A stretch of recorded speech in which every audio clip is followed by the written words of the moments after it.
Happy Saturday. Yes. Do you have a Doodle and Chat shirt on? I like that color. Yes. I think this is the very first one that I made. And then I have one of the Stanley shirts that you made for me. I love it. Yeah, I love these Doodle and Chat shirts. Me too. Yeah. How are you? I'm doing well. This has been a good week. You're getting your groove? I am getting my groove on. We met with our new teachers this week, got them settled in their rooms, welcomed them to our district. And so we get all teachers next week. And then the week after that, we get students. So it's getting ready to go. Awesome. I know I go back on Monday and students come back on Thursday. She's going to fall. I can't do anything. Our cat just jumped up on the handle of the treadmill and almost ate it. Sorry. They land on their feet. She'd have been fine. That's the scaredest I've ever seen her. Oh. That's why we were shocked. So yeah, I go back on Monday and then students come back on Thursday. Okay. And I haven't stepped into my classroom or thought about my, the year yet, which now I'm kind of getting scared. I'm like, should I be thinking about it more? Is 4 days enough to get ready for kids? But the district does such a nice job of just doing that short week. Yeah. So really, in my mind, I just need to get through 2 days, and then I can worry about the rest. Yeah. Yeah. We have work days dispersed throughout. And so, but our teachers do have a good amount of work days, which makes me very happy. And I get to experience convocation with my new district. My old district always had convocation, and I love seeing all of the schools together and how cool that is. So I'm excited to see that with my new district too. That'll be fun. Yeah. It's exciting. It is. This will be year 25 for me. Year 23 for me. I got an email from the district office that says it's time for me to start planning for my retirement. I'm not old enough to retire. Oh my goodness. Well, but think about it. 30 I know. years, it's like 5 years away. I know. Jason he's eaten up his retirement. My husband, he is loving it. How many years did he work before he retired? 28, but he started a little bit later. So we can do what's called the rule of 80. So your age combined with your years of service have to hit 80. And so he did that with the rule of 80. And every time I get up of a morning, he's like, have a good day. And he rolls over and goes back to sleep. So yeah, no, if I was going to do my rule of 80, I'd be close to 70. I mean, yeah, no. So I don't know. I will have to meet with the person and they will tell me what my options are. I have no idea. I just can't believe it. I was telling my sister, I'm like, 5 years. I'm like, that's crazy. I know. So we'll see. I mean, I am excited though. But you know what else I'm excited about? Today. Yes. So our guest today is a pickle-making, Georgia football-loving elementary teacher, also known by some as Matt. When he's not making a difference in the lives of third graders, he's working on a personal record in running, being a dog dad, and spending time with Jed. I'm so excited to doodle and chat all about Matt Johnson today. And as he likes to quote, I can do this all day.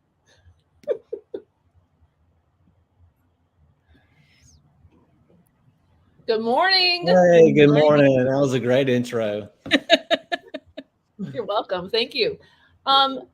So just to bring you into the world of Doodle and Chat and anybody else who's joining us, we have with us the bowl that knows, which is filled with questions that are very specially written just for you. Okay. I know you were you commented on Instagram because I had the Avengers music and I said research is our jam. It really is. And then we have a couple questions in here that are just random ones that Mandi and I don't even know. So Mandi and I are going to turn our cameras on. Annabeth's going to pull a question from the bowl that knows. And then whatever else happens is all kinds of doodle and chat fun. And as we say around here, the bowl really does know. So it'll be fun to see what we get to doodle and chat about with you. I'm excited about it.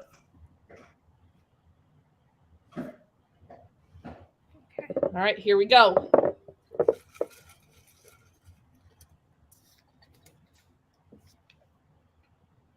what are the 3 favorite parts of your classroom and why? Ooh, teacher question right out of the gate. Yeah. So I'm actually, coming back into the classroom. I was a teacher for about 12 years and then got into administration. And then this is year 2 back in the classroom. And so I'm kind of basically reinventing myself as a teacher. Kind of bringing in a few things that I loved before, but then now just trying to, bringing in, things I learned as being an administrator, because as an administrator, you see all age levels and lots of different styles in the classroom, whether it's, how a classroom's set up or just, how things a teacher does. And so, but mainly trying to make it my own and not trying to copy anybody, but trying to bring in what I feel like would be best for kids and that I could easily do. And so I think the best thing that I love about my classroom, before I was a big kind of science teacher. I love doing all kinds of science labs. And that's kind of really, for most elementary teachers, unheard of, especially 3rd grade. A lot of them, because it's a big push for math and reading. And so, but I got hooked teaching science, and mainly I saw the excitement on my kids' faces when we would do science labs. I love doing dry ice lab, anything with dry ice and things that would, pop, sizzle, and smoke. They love seeing that. And then we just talk about the why. And so I'm trying to get back into that. It's just kind of getting a little harder because now the science standards have changed. So I haven't gotten into that part. I want that to be back to my, for me, my love. I saw how much my kids loved it. But right now, with the big push for math and reading, I do all my math and reading in small group. I don't like doing whole group because I feel like it's just more effective. I can build better relationships with kids. And so my little kidney table, where I work with my kids and we use manipulatives and we talk and we, kind of joke around. That's kind of my favorite thing right now, or last year. And I'm excited about doing that with a new group of kids. And so, and so I've moved my kidney table around because trying to get to where, this is a new classroom. I need all these. Sometimes we're in the middle of a lesson. I'm like, oh, I wish I had this manipulative, but now I'm right at my cabinet. So I moved my table there. So I'm excited about just, those opportunities that pop up that I didn't plan for, but I'll be ready for, when they do. And so that's kind of my number one. Number 2 is I started doing some anchor charts this year. I'm not that neat. I don't have that neat handwriting, but when I slow down and I take my time, it's not too bad. So I love doing anchor charts and just kind of doing little doodles on there, especially with these last year's 3rd graders that went through the bulk of the pandemic. That was their most, their 1st and 2nd grade year, or even kindergarten year. They lost a lot of vital instruction that they would have gotten if it weren't for, the shutdown and the virtual learning. And so my kids last year really had a hard time reading things, even though things that we talked about and we would continue to review, but when I put on the anchor chart, they would might not be able to read. So I started adding some doodles to it. Like, for example, I used for rounding. I kept telling them, all right, when you round something, you're going to have zeros in the ones or the tens place. And so of course, I like Captain America. For my round, I had his round shield as my image, as their reminder. That's what round means. You're going to have a zero. And so I put doodles like that on there. And so I really like doing those anchor charts. I saved them all from last year. I don't like to use or reuse anchor charts because I like to make them with the kids. Yes. And so, but I still saved them anyway, and I even took pictures of them just so I remember what I did. And I even had a couple errors on my anchor charts because after I'm done with them, I stick them on my wall because I'm always referring back to them because kids are still, reviewing, like rounding, for example. And I saw a few errors on there. I was like, there's an error right there on that picture I drew, or that, whatever I put on there. And so, and then I think the 3rd thing, I love recess. That's not really my classroom, but I love playing with kids. And when I was in the classroom before, I had about $25,000 worth of donors choose equipment. It was science and recess equipment. And then when I left the classroom, I kind of just left it at my school or gave it away. So now they're nothing when it comes to equipment. And so, but I love, I think, those down times, whether it's eating lunch with them or at recess, they can kind of see me that I'm a person, that I like being playful.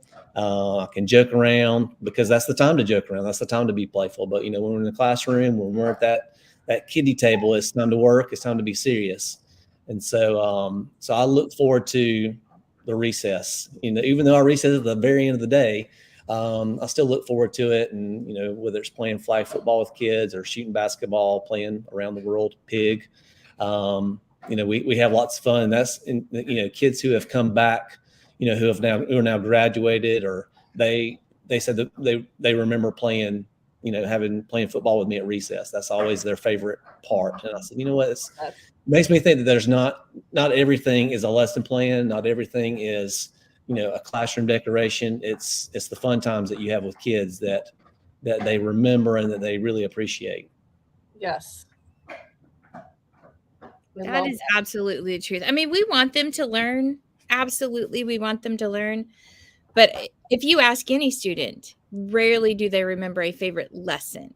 They remember a favorite teacher, or they remember a favorite story because of the relationship or the emotional connection to it. And I think that's honestly, we're just trying to make better people. I think that's the way to do it. And that's what's funny. Like this kids that graduated this past year, I got while I was an assistant principal in the same district, I got a letter from a couple of them. I think their assignment was to write a letter to their favorite teacher, and they were like in 7th or 8th grade at this time. And so I get in the district mail, I get 3 letters from these 3 boys that I played recess with. But it wasn't just recess that they were talking about. They were talking about other things we do. Like I would do exercises in the classroom during transitions and things like that. And they this one kid wrote, said, yeah, Mr. Johnson, he'd always say funny stuff like doobie doo boo wop. And I'm like, I never said that. And so and I started thinking, I said, what he just did? He did something that I taught him to do. Because when you're writing, let's say it's a memoir or you're writing a story about something, you might not remember the exact details. So just make up something. Just make up something, because the only person that's going to know you made it up is you.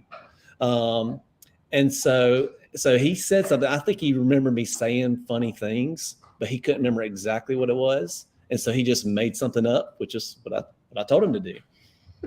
I love it. He added his own little nugget right in there that would connect with you, that only you would know what it meant. And I've been trying to get to some of his baseball games, because he's actually going to play college baseball at Clemson cool. this year. He signed a scholarship. Actually, he could have been drafted, but I think he decided to go, or his parents kind of encouraged him to go to college.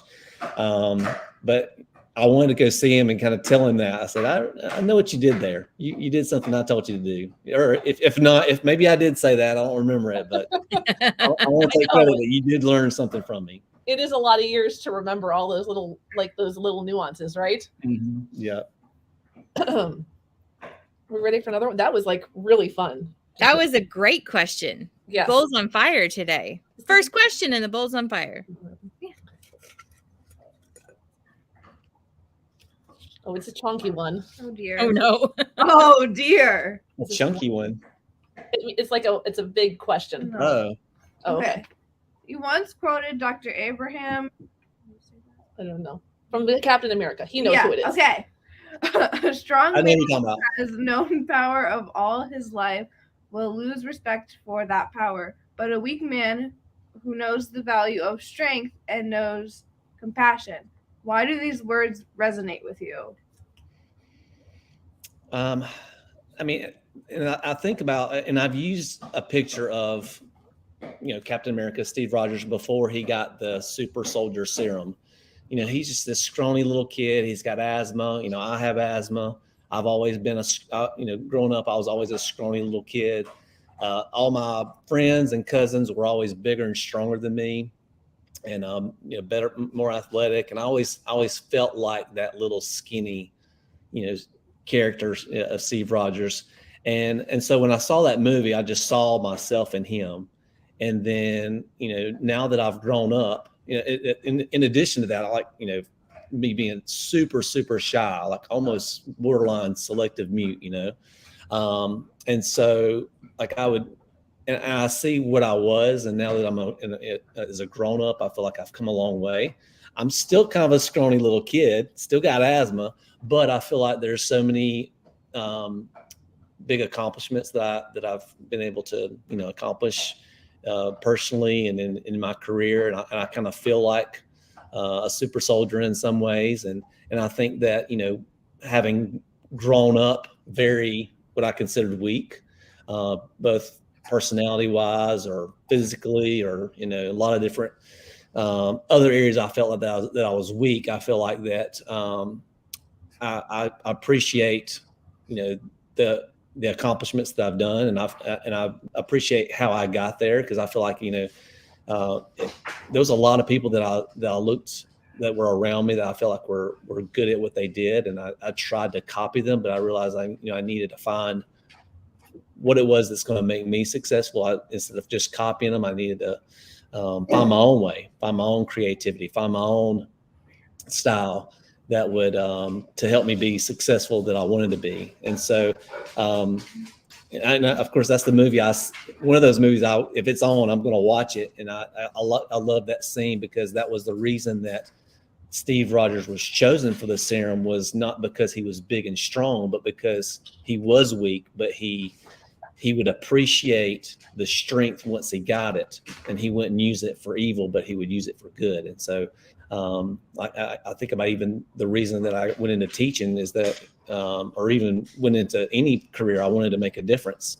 And I wanted to be a positive male role model. I grew up with a dad who had a big impact on me, but I know that there's a lot of young kids who don't have that positive male role model. And so I wanted to be that positive male role model for those kids that don't have the dad. And I see that there's so many kids that come into my classroom that need that. And I'm probably the first male that shows being a successful individual that they've seen. And so I wanted to give them that image that, you can be successful. And Bear is wanting to be on the camera too, if you hear him. That's okay. Bear can join us as much as he wants. Yeah.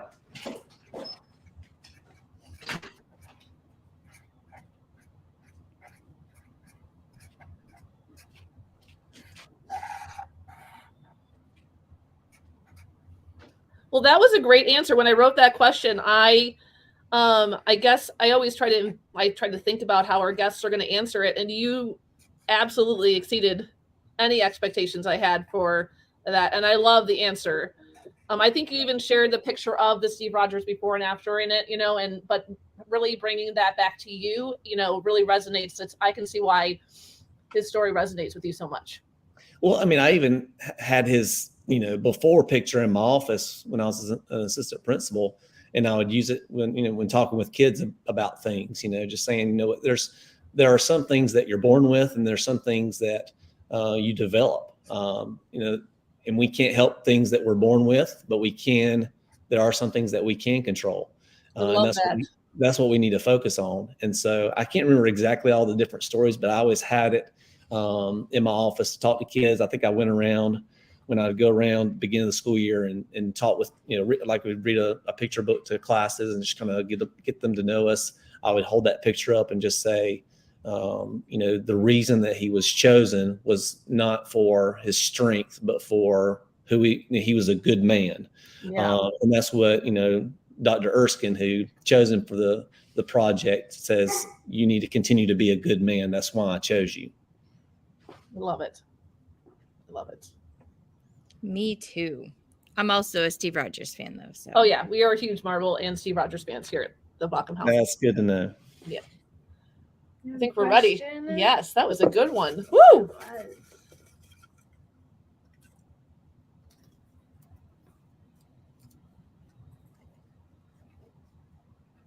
What is your favorite meal to pair with an IPA? Man,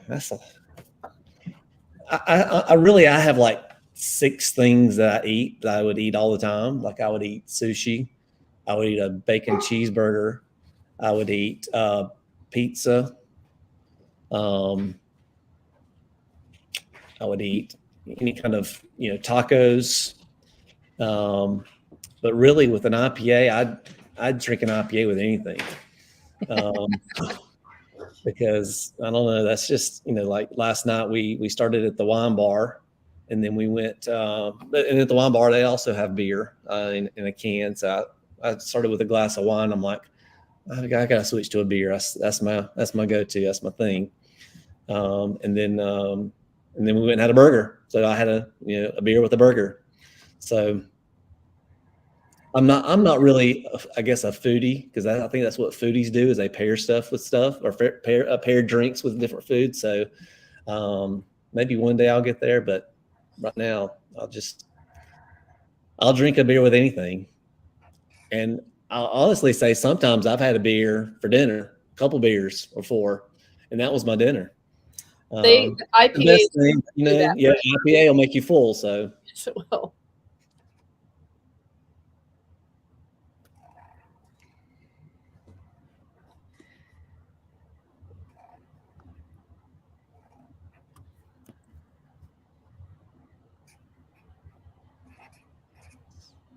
All right, you can go ahead and pull the question, and Mandi and I can catch up. Okie doke.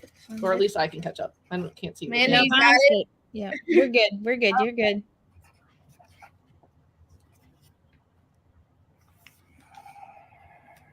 Okay, Mandi and Carrie have talked about if a zombie apocalypse hit, and it does not look good for them. What tips do you have for surviving a zombie apocalypse? Y'all really have done your research on me.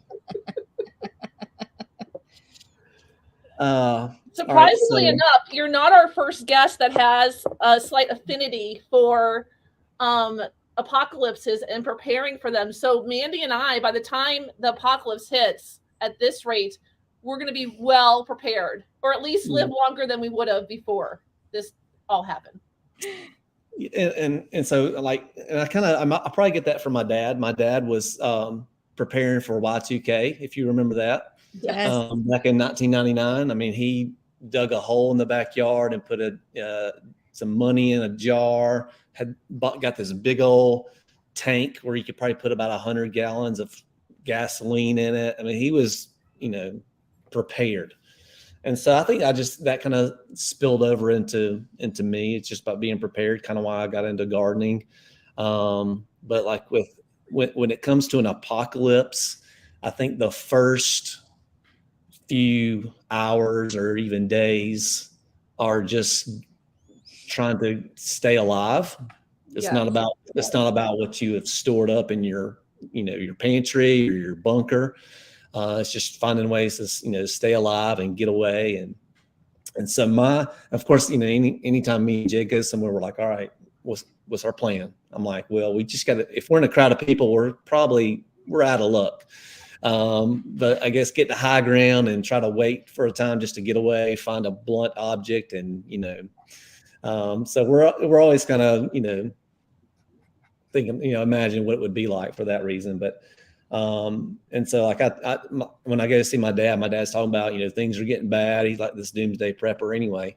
And I'm like, I tell him, I said, Daddy, I said, you're, about to be 80. If someone found out that you have what you have, you won't have it for long, because they'll come and take it by force. It don't matter how many guns you have. I don't know how many cans of soup or how many, fish you got in your pond. They'll come and get it. I said, main thing is surviving those first little bit. And so I've seen a lot of apocalyptic, TV shows and movies, and I guess I got to base my, thinking about that, because, if it's a zombie apocalypse, are they walking zombies or are they running zombies like in World War Z? Yes, World War Z. Those are like down. I have no. Those are like world class sprinting zombies. I don't see how anybody gets away from those. And so, like if it's like The Walking Dead, sometimes I'll rewatch The Walking Dead, and they'll be so scared. Oh, it's a walker. I'm like, it's walking. You can walk fast and outwalk it. and then I'll watch some of them. I'm like, why do you not have a sharp stick or some kind of pole that you carry with you? All of a sudden, I don't have anything to, even push one of these walkers away. So I just kind of laugh at some of those, even though I still like to watch them, but because I want to make it real, just in case, this is what I would be doing if that's the case. But, there's other types of apocalypses that, could happen. Like there was a book I read called, I think it's called 1 Second After or 1 Minute After. It's where like an EMP went off and fried the grid. And so like everybody's cars, they're stuck on the highways, and it's just, I'm like, what would you do? So I actually carry in my car, I have a book bag with like some walking shoes, because if I'm wearing dress shoes, if I need to walk, I need to change to some shoes. I have a way to start a fire. I have a little electrical, it's almost like a little creates a spark, so you can, if I get stuck out on the highway, if like we're driving to the beach 4 hours, you gotta stop over, you gotta boil some water, and you gotta start a fire. And so I got a few little things that I keep in my car, which is and there's like a shovel and different things that I keep just in case, you never know. And I always got water with me, mainly because I'm always thirsty. But normally I'm coming back from a run, so I always got to keep a big jug of water with me. So that's always got to be prepared. Again, that's my daddy making sure you got everything you need. Yes, we had another guest who said that when she travels, she also takes note of who's sitting near her, because if the apocalypse were to happen, that would be her crew. So she's trying to like take inventory of that, and how that would go with these people, with these specific people, Yeah. I don't really normally think about that. I normally just think about getting away. Right, like staying alive. Yeah, for sure. Yeah, but if I'm with people, trying to make sure they're safe and that they're, they know what to do. And like, I'm always afraid if I'm with someone who's not a fast runner, they're going to drag us down. They're going to drag us down. Matt's like, I'm going to leave you at, you're gone. Like, you're the one we're going to trip so that they eat you first, and it gives us time. It's like the whole, I know, that's me. That's going to be me. I get it. It's like the whole, how do you, outrun a bear in the woods if it's chasing you? I said, well, you just don't be the last one, As long as you beat one person. I actually have a sign that I would hang in my classroom, and I haven't hung it in my new office yet because I don't know my new school very well, and they don't know my humor. But it says, if zombies are chasing us, I will trip you. Yeah. And I would hang, and my kids loved it when I was in the classroom. They thought that was hilarious. High schoolers would think that's hilarious. Like, would you really? I'm like, absolutely. I'm like, I love you, but I will survive.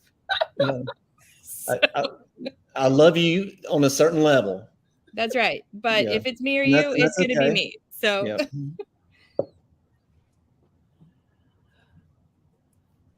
Jody's a bit extra this morning. She is. She does not want to be alone. Shh. Hush it.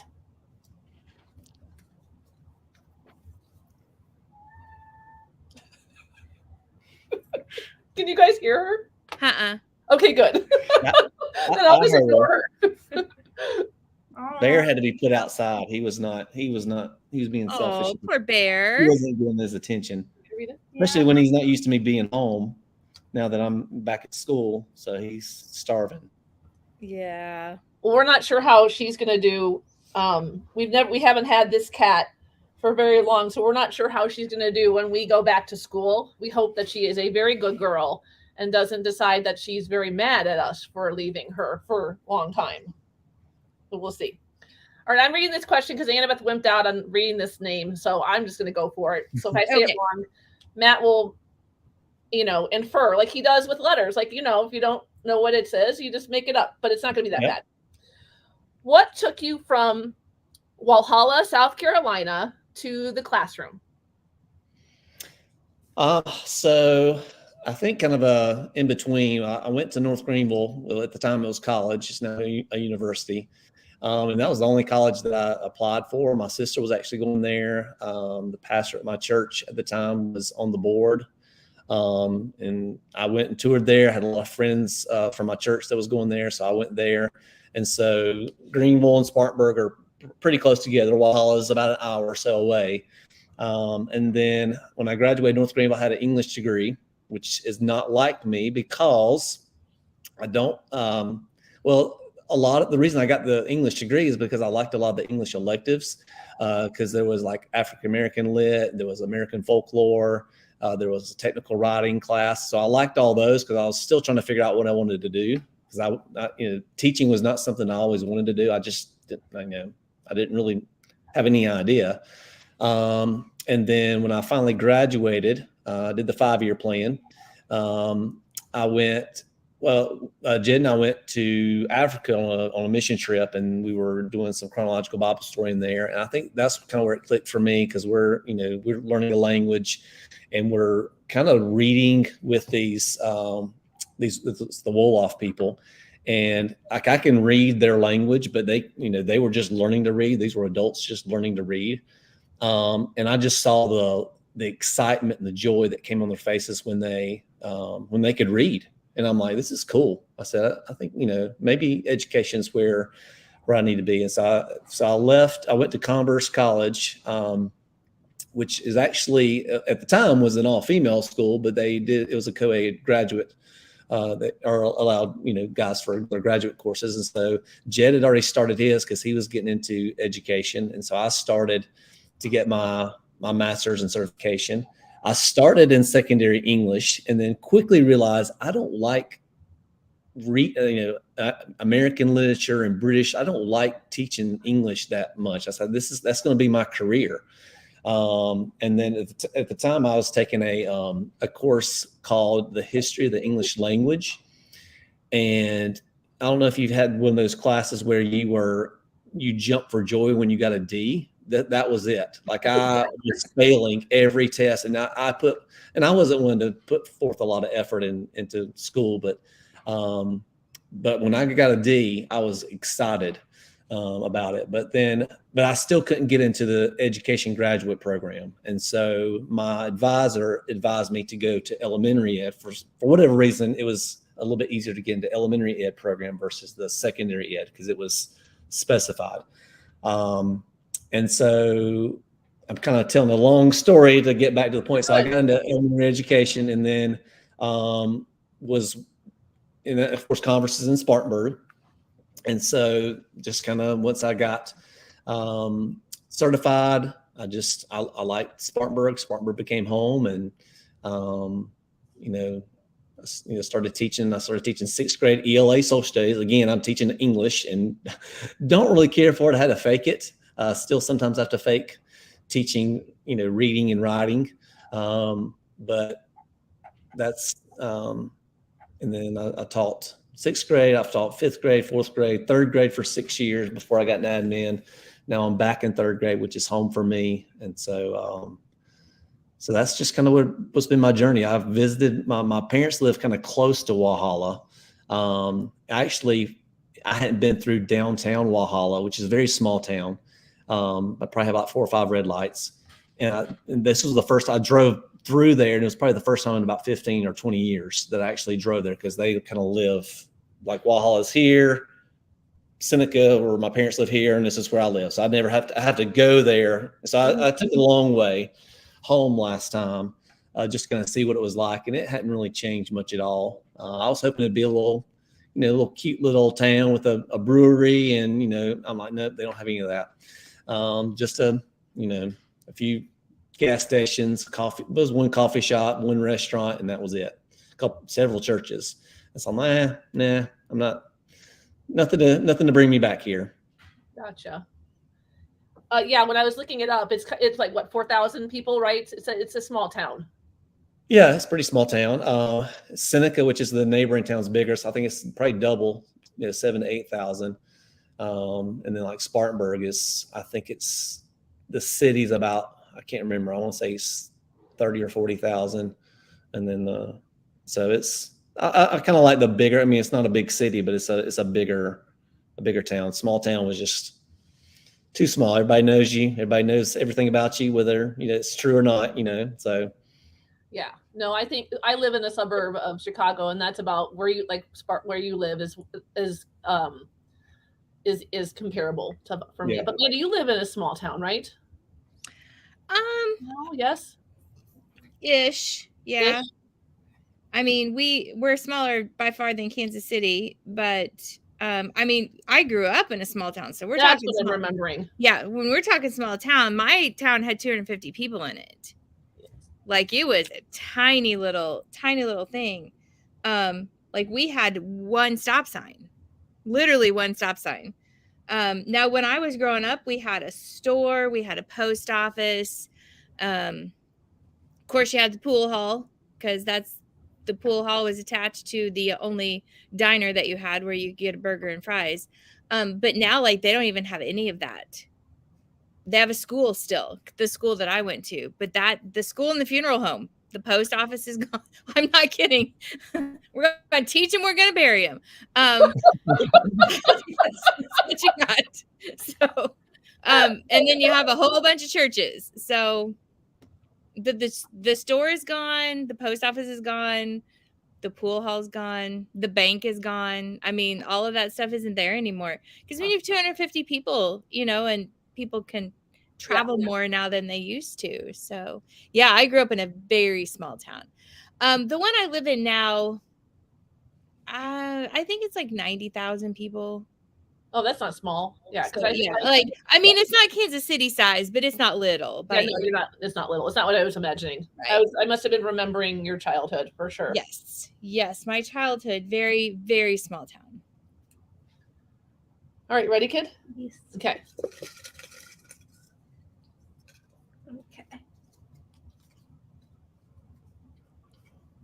What are your 2 favorite snacks? Oh, wow. This is a random one. Snacks. For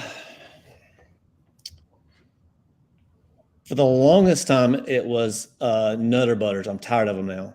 And there's a running joke in the family. They'll come in and go in the cabinet and get one. And like I had them numbered out, like for my lunch. So like it come in like a pack of 10. So that's 2 weeks worth of, my snacks for, the 2 weeks. And they would come in and eat one. I'm like, now I'm not going to have one for one day, but I don't eat those anymore. I don't know snacks. I'm getting into for the first time, I bought boiled peanuts in a can. I don't know if you've ever had those. We normally get them like in a roadside stand, but I saw some people posting about them, so I got a can and I ate them. I'm like, these are good. And so I'd eat a few of them out of the can, and then I'd put the rest of them like in a little cup and put them in the fridge. So I'm kind of into those right now. And of course, since it's summer and I've gotten all these stinking cucumbers, I've been pickling them. So I've found me a good pickling recipe that I've experimented with. And so now I'm just eating my pickles, mainly because I've run out of jars for canning other pickles and soup, my vegetable soup that I'm making. So I'm just trying to eat as many pickles as I can, the ones that Bear doesn't eat. Without permission. That's right. You have to watch him in the garden, right? Because he likes to sneak the cucumbers. He will, like just yesterday, and he's just sneaky about it. Like he'll be going around just sniffing the yard like he does, and then all of a sudden I hear crunching behind me, and it's just there's a pickle or a cucumber that he's just eating right off a vine. And the thing is, because I give him, like when I'm cutting up cucumbers, I'll toss them the ends, and he'll just, he loves them. And I'll even, when I do a bunch of cucumbers, I'll put them in a Ziploc bag, put them in the fridge. And so those are his snacks. And he's like, I can now go get my own snack out of the garden. and he does. I don't think I get tomatoes right now are well within reach, but he hasn't eaten any of those. He just eats my cucumbers right off the vine. I'm not a big snacky person. So those are kind of like right now. If I'm, I mean, I have like granola bars that I snack on during the day at school, like in my lunchbox, because I eat the same kind of sandwich every day, a ham and cheese sandwich every day. It's kind of boring, but that's what I eat. And then I have like a granola bar that I'll eat when my kids are eating their snack. So that's really, I only eat a snack when I'm at school. Gotcha. All right, let's do another one. Oh dear. Oh dear, what? This is a big question. Oh, I was hoping that we would get this one. Oh dear. Oh dear. Oh dear. Oh, that's a lot of words. It is. You can do it. Okay. We hear that you are a Georgia football fan. Prove it. 1. How do you spell dogs? Dog is DAWGS. Good job. 2. Do you respect the hedges? I mean, yeah. I mean, of course, I am a Georgia fan, but I'm not a typical Georgia fan because Georgia fans have a bad reputation of being just awful people. And I'm a nice guy, so I don't fit the mold of a typical Georgia fan. I'm not going to talk trash. You know, like, and people don't talk trash to me, like if they're playing, you know, Clemson or South Carolina, you know, people don't text me and say, hey, what just happened? I mean, we just don't do that, or they don't do that to me because I don't do that to them. And so, I kind of don't fit that mold. I'll watch them every chance I get. I don't like going to games because the last game we went to, it was hot, and like we were up in the nosebleeds, and like, you know, I'm used to being on my couch, air conditioned, beer right there as much as I want, bathroom right there, and so I'm just not a big going to the game type person. So a lot of people, they go to all of them, and I'm just not. That's just not something I've ever did. So I'm a more of a sit down. I might cheer every now and then, but I'm not a big, I guess, a typical fan. So I did read about like what this hedges thing was. Was that like more than, is it a bigger deal than I thought it was? Because I thought it was just about that they have hedges in their stadium and then other people used them, right? Well, does it mean more than I know? So it's kind of a phrase they say, you can go play between the hedges, because the hedges go all around the football field, and it's almost like a barrier that just kind of keeps fans out. Mm-hmm. And I've read it somewhere about where they came from, or you know, what was the reasoning for them, because they're not the only stadium that has hedges, but Georgia's more famous for those. And there's been when there's been teams that have gone and played at Georgia and beat them, they go and they'll tear a piece of the hedge off and they'll take it home as like a souvenir, like a trophy. And I think some people, respecting the hedges, I think some people, they go, and when they go to a game, they go take a piece of it just to say they have it. So I'm not really sure. I think that's where that comes from. No, I just wanted to make sure that we didn't ask a bad question. No. And honestly, I think I would know more about it if I was deep into Georgia, you know, because I don't hang out with Georgia fans. Like a lot of my friends, they go tailgate all the games. They know every bit of history of their team and every part of the university. And I'm just, I just watch just football games and I'll cheer it, and that's pretty much it. But so I think you asked, do I respect the hedges? Is that what the question was? Yeah, I just found a list of questions that Georgia Bulldog fans should know, and so that's what Annabeth was going to read to you to see, because I had gotten the impression that you were much more of a serious fan, but I guess I was wrong. I mean, I think as I've gotten older, I've gotten kind of less serious. Like before, I would I remember as a kid, I would chew my fingernails off, nervous about listening to a game, right? Because I grew up, we didn't have cable TV, so I was listening to the game on the radio. To the main guy, right? What's his name? So Larry Munson was the was the guy, right? The famous radio announcer for him, and I grew up listening to him, and he just made listen to a game that much more enjoyable. And so I grew up just being nervous listening to it, and that was when they weren't really any good. I mean, they've won the last 2 national championships, and I've been a little excited. I'm just not not, and I think I was more excited into it because I was in school, and I was surrounded by Clemson fans because Walhalla is really close to Clemson, and so everybody I knew was a Clemson fan. And I think one of the first games I ever listened to on the radio was when Clemson played Georgia, and Georgia beat them. And I went. This was when I was in 6th grade. I remember it, and I went back and I was kind of trash talking my friends who were Clemson fans, and they weren't so nice back to me. And so that's kind of where I kind of say, okay, I'm not going to be that kind of fan. I'm going to stop. Because I was alone, the lone Georgia fan.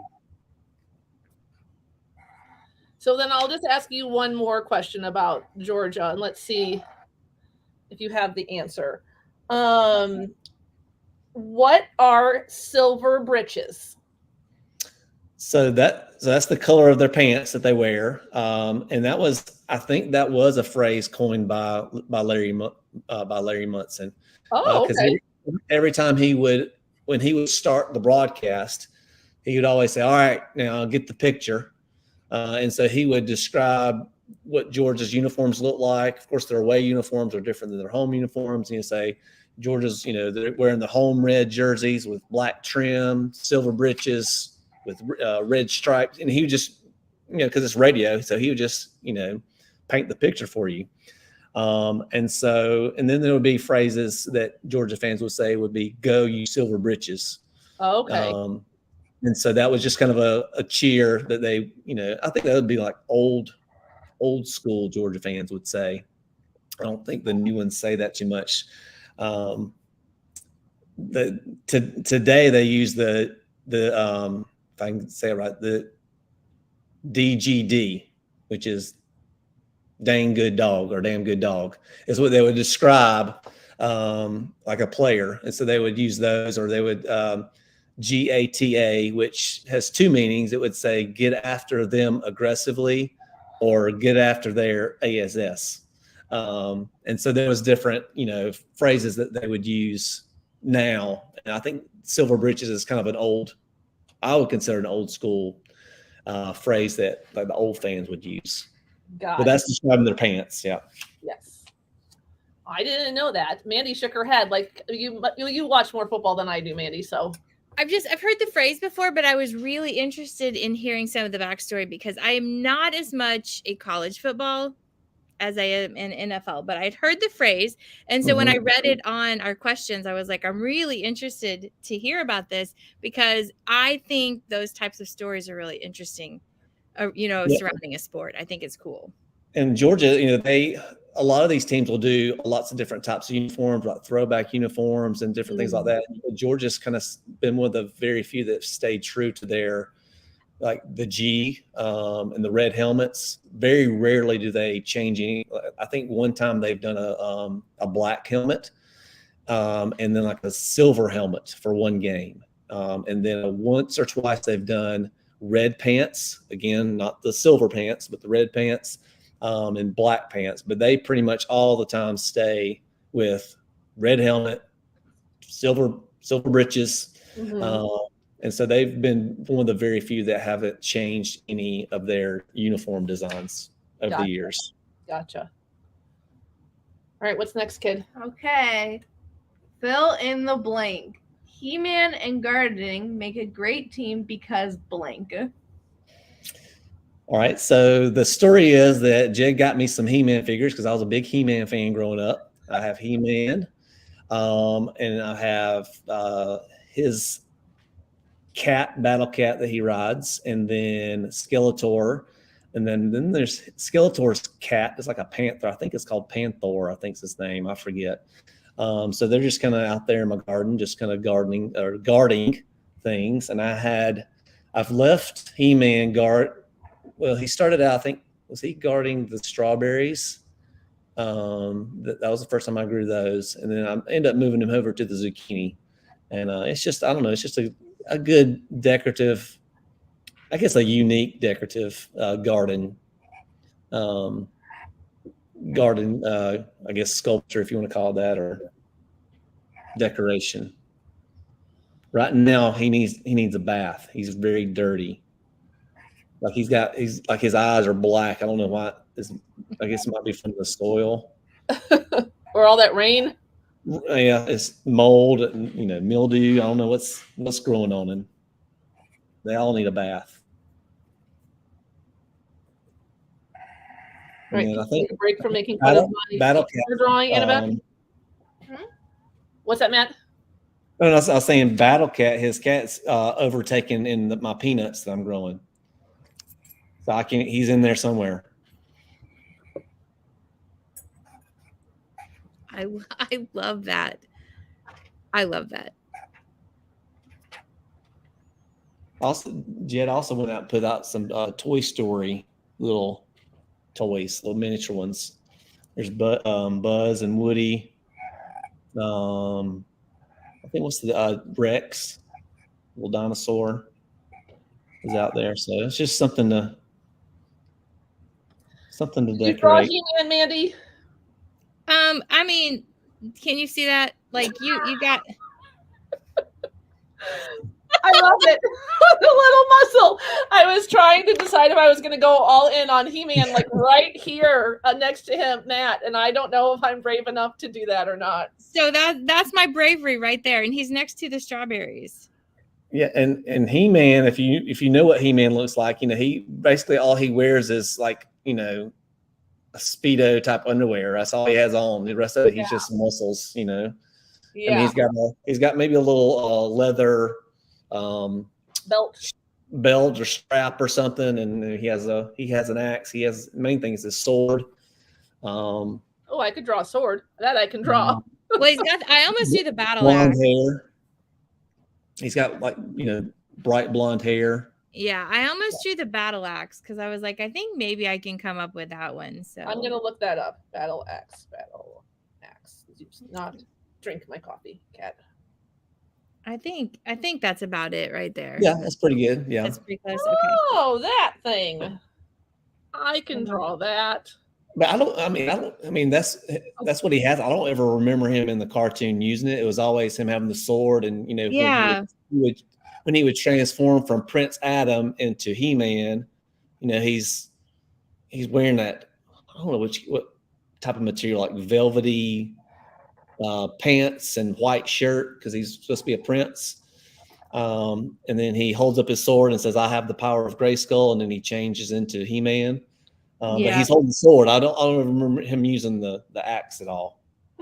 Well, easy to draw, so I'm going with it. Yeah, it's probably easier. Oh my God, Jody.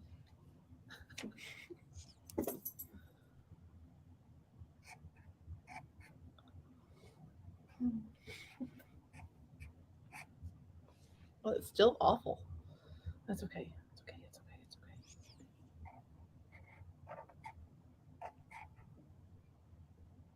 You can't even tell what it is. That's okay. You can't even tell what it is. That is the story of my life sometimes right there. Well, I wanted it to have more presence because, it's right next to Matt's name. So I wanted it to be like, boom. It's just not there. Well, you got stick figure He-Man on my part. So. I love your stick figure He-Man with the little wee muscle. I got stick figure zombies because I'm in the middle of all these zombies. Nice. I also have a stick figure zombie, and I've got the little X for the eyes because it kind of looked like a person with a backpack for a minute. And I've got my sharp stick, and I'm high above ground just to get away from them. Nice. I completely wimped out. I just made a list of everything Matt said. So I also started making a list. I do have a survival backpack. Yeah. And the water jug. Yes. I have a water jug. I didn't think about that. Yeah, those preppers, they call it a bug out bag. A bug out bag if you need to, of course they'll say probably early on, like if you're safe in your house, you want to hunker down. So it is good to have a lot of supplies. But eventually, everybody's going to get desperate when they start running out of supplies. So they'll come after yours. And so you might have to decide to bug out, and you need to have a bug out bag. Got it. Right. Good to know.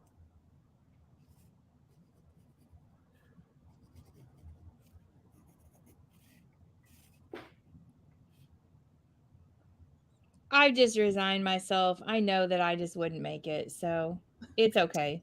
And that's that's the thing too. Do you want to try to survive in a apocalyptic world, or would you just want to say, hey, I just want to just go. I'm done. I just want to go fast. Like, yeah, it's going to be. I think most people, or a lot of people who wish, if they do wish for an apocalypse, they just don't want to go to work anymore. They just, I don't want to have to work. But I mean, but it's now a different kind of work. I mean, come on. Yeah, you're surviving. Like I think I'm like, you know what? If the grid were to go down right now, we wouldn't have air conditioning. Mm-hmm. It would be miserably hot. Yep. I wouldn't have cold beer. Nope. You'd have to think about even more where your food comes from than we already do. Yeah, and so like gardening would be very important, and they do say everybody should at least try to start a backyard garden just to kind of get some kind of food supply, and then like no TV, no Netflix. Nope. Have to do a lot of reading. Yep, and then also just keeping yourself safe. Yeah, keep yourself safe and keeping your mind. It'd be a lot harder physical labor. Work. Chopping wood and boiling water that you either get out of a stream or for sure for catching rainwater. I mean, I always think I would want to try to see how tough I was, even though I have no skills. My daughter Annabeth already said, I don't want to live. No way. None. Tap me out. Way. I watched enough Walking Dead with her to know I'm not going to survive. Not going to make it. Yep. And I would kind of like to go on like a 2 or 3 week camping trip with no, and just going to see how long I could, make it, like living off the land, and how miserable, how miserable I would be without like any technology or, anything at all. And really, I mean, as long as they're slow zombies, it's that, like, surviving, right? And then surviving other humans, because we've all seen that sometimes it's not just the zombies you have to survive. It's the other humans that make it, that are not always the nicest people. Really the ones that survive are the ones that are the worst of mankind, because they already want to break the rules and they want to do their own thing. And so when they realize there's no law enforcement, there's no law anymore, they're the first ones to get what they need and take out those who are still hoping for, civilization to get back to normal. Yes. So yeah, it would be very scary if that, at the initial. So that's why I say, first you get away from people. Like for me, I think a lot of people say, oh, we need to get with our family, or, in a school building or somewhere where we're around a lot of people. I'm like, no, I am going out in the woods away from anybody who's going to be evil. It's going to try to take whatever I have. And so, that's what I imagine it would be like, because I want to get away from not necessarily the Walking Dead, but the walking living. Yes. the evil living. Yes. Yeah. For sure. So Matt, did you want to share what you drew, or is it just for you? I mean, I feel like I did a lot of talking. So I was trying to play catch up. So I drew. No worries. I did a little bit. I did my first part, which was. I love it. I had my name kind of started, and then I did a lot of talk. So I was kind of doing I'm getting my pencil backwards. So there's my small group table for my classroom. So my little kidney table and my little stools, and there's my chair there. Basketball goal, basketball, football, and then my anchor chart, and then of course I started drawing my zombies. Little I love it. And then my there's me high ground with my stick. I love it. That's about as far as I could. That's get fabulous. That is. I'll go back and finish it though, and maybe add some color. I did have a whole. I was prepared just in case I was able to do some drawing. I had some color pencils. You did great. It's really hard to talk and draw at the same time. and you did a lot of talking. No, yeah, I love all that. Like one of the things on one of my things I drew, I was trying to draw my garden. It was like an about me page, and so fun. I'm gonna try to, once I'm done, I'm gonna post it probably to my Instagram. But I drew like I have that Georgia G, I have Captain America's shield. I drew a baseball field. That was one of the things. If I did doodle anything growing up, was baseball fields, because I played baseball growing up. And then I actually drew a picture of Bayer, which I was pretty proud of. And then I drew something else. What was it? I was trying to draw my garden. So I was drawing some raised beds, but I was like, and I was looking at a picture of one, like a little cartoon, and I said, it's okay, but it's not, as good as what I like my other ones. But that was always a hard thing to draw. It was probably easier to draw things with a vine. Like I drew like a green vine. Look at some watermelon, cantaloupe, and tomatoes. Well, tomatoes, it was just up, red tomatoes or peppers or whatever they could be. So yes. Well, thank you so much for being a part of Doodle and Chat Saturday with us. No, I was honored to be a part of it. I love talking with y'all and seeing what y'all were drawing, and trying to sketch, because I want to get more into kind of sketching out things, because I think it would be very helpful to my students, because a lot of them like to draw, and so I want to kind of model that for them, to say, hey, there's more than just writing. You can sketch out your ideas, and it's just a simple doodle. Well, it was wonderful to learn more about you and to hear about your classroom and all the wonderful things that you do for your students, but also just to hear what an amazing person you are, and that you get to bring this every day, to the world of education. It just makes us really happy to be able to shine a light on everything that you are. I really do appreciate it. Thank y'all so much for having me. Well, thank you. It was great learning all about you. Yes. I was so excited for today, and this is a good time. Thanks for sharing. Yes. Oh, no, yeah, always happy to share. All right, Doodle and Chat friends, if you were here with us live, or if you're joining us later and you doodled and chatted, or you doodle because you're not chatting with Matt, we are, share out your Doodle and Chat, take a picture of it, share it out on Instagram or Twitter using hashtag Doodle and Chat, so we can show everybody all the fun that we have here every Saturday at 9:33ish. And then be sure to join us back here next Saturday, August, this is the 12th, 19th, I don't know, August something, next Saturday, for our Doodle and Chat Zentangles edition. And we'll see everybody next Saturday. Have a great weekend. Bye, guys. Bye.